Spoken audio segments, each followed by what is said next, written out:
my next book. No, I'm serious. When I looked at that, I just thought, what did that? No, I was astonished. I was sad that such a thing could happen to anybody and that it was happening to me.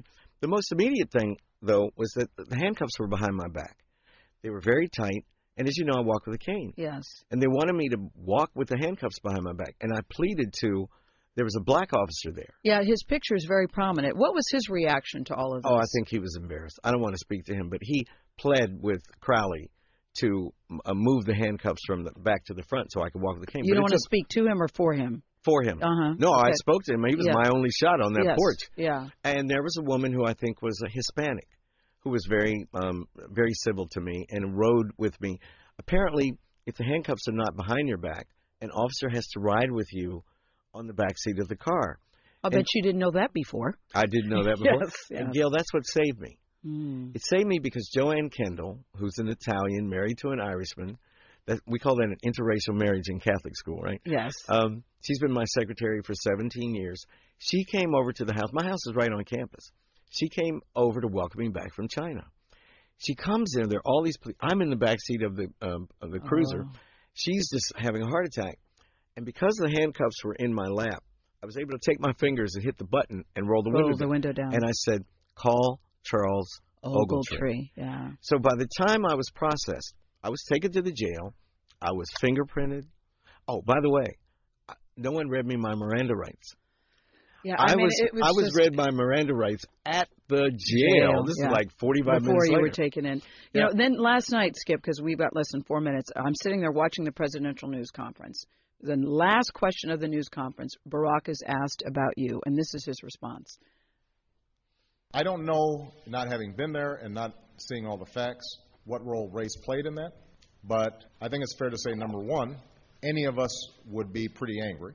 Number two, the Cambridge police acted stupidly in arresting somebody when there was already proof that they were in their own home.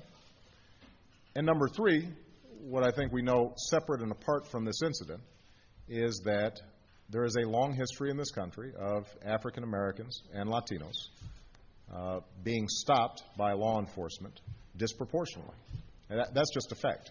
That is a sign, an example of how race remains a factor in the society.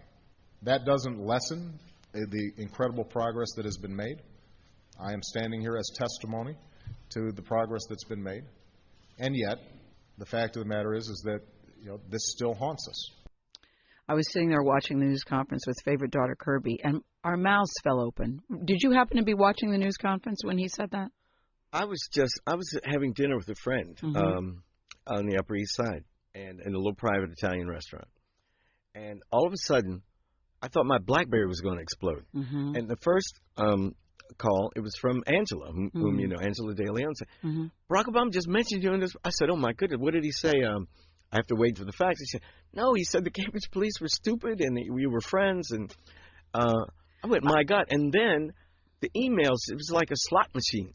Yes. I got 500 emails last night. I was surprised by his choice of words that he said the Cambridge police acted stupidly. I agree with him, but I was surprised that the President of the United States would use that particular phrase. I think that the circumstances are so egregious that was the adjective that just logically popped into his head. You know, I haven't listened to a lot of the commentary, but the people want to protect the police or who are afraid of criminals, like I'm afraid of criminals, are looking for something that I could have done to justify Sergeant Crowley's action. Yes. There's nothing I could have done to justify Sergeant Crowley's action other than attack him with my cane or gesticulate. Even he didn't make those kind of claims. I didn't do anything like that. Why do you think you were arrested then? If you said you didn't do anything, why do you think you were arrested? Because you and him are the only two that really know. It was a battle of wills about me stepping onto that front porch. War was declared when he said, step out from your safe haven, your house, onto the porch, and I firmly said no. Those were our first two words with each other. It was like a throwdown. Everything else was like a B movie that unfolded. It would be a great episode of you know, one of the dramas or of a documentary. But it was a war of will between two people about rights and I was in the right, and unfortunately Sergeant Crowley was not. He had the upper hand. He could put me in jail. What do you think we can all learn from this, blacks and whites? What are you thinking as you sit here today? I think that racial profiling is, in spite of all the progress that we've made in the United States, and as you know as well as any, the black middle class has quadrupled since Dr. King was killed. But the percentage of black children living at or beneath the poverty line is almost the same as it was the day Dr. King was killed. We have two classes in black America, and we live in a time of scarcity, and people are afraid, and we all have to join hands and work harder to greater racial understanding and more tolerance for each other, and we have to trample on the stereotypes that we've received from institutional racism in this country. Well, listen, I really do believe the conversation. I don't want to hear that song, Scott. I don't think that's a good song to end on.